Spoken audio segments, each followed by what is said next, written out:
You know, this Memorial Day 2020 is special and unique in, of course, several ways, not the least of which is that we're all living through this pandemic, trying to deal with it in our own way, collectively and individually. And of course, that's what prompts this very unique virtual commemoration, and it's entirely appropriate.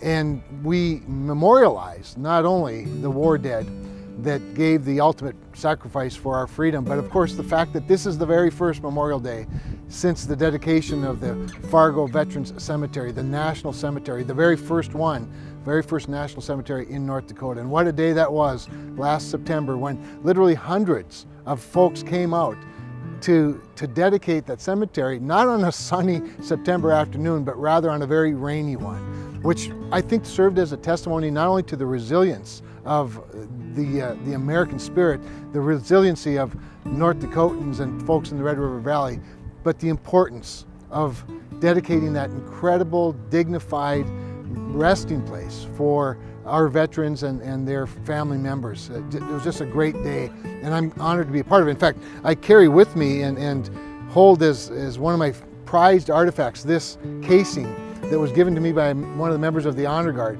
that participated in the 21 gun salute. It's an important reminder and really a special gift for me.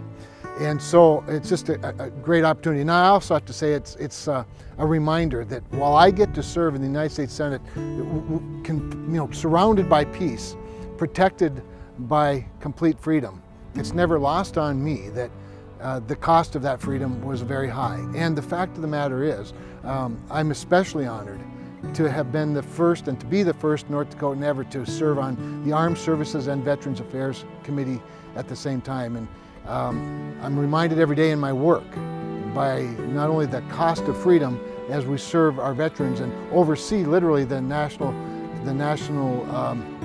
cemetery system in the VA, but also on the Armed Services Committee as we fight every day to make sure that our men and women in uniform that are fighting for our freedoms, that stand in harm's way, have the very best of equipment and the very best of everything, the weapons systems and defenses that they need to keep peace and freedom alive.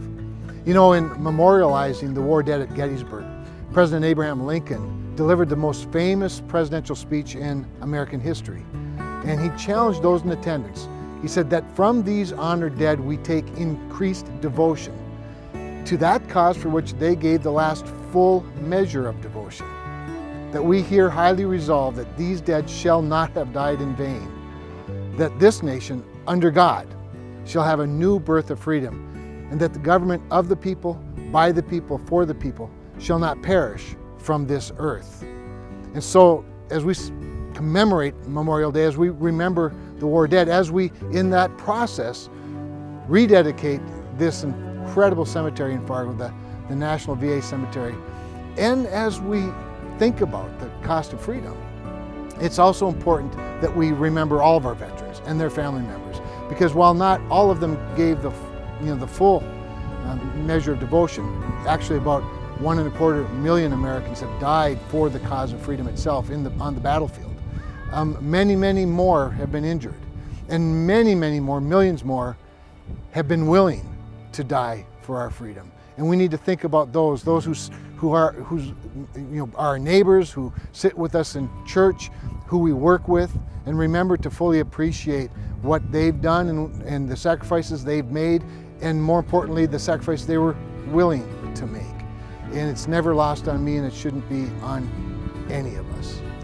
I like to close these speeches, as many of you know, by reciting my favorite verse of the Star-Spangled Banner, our national anthem. Oh, thus be it ever, when free men shall stand between their loved home and the war's desolation.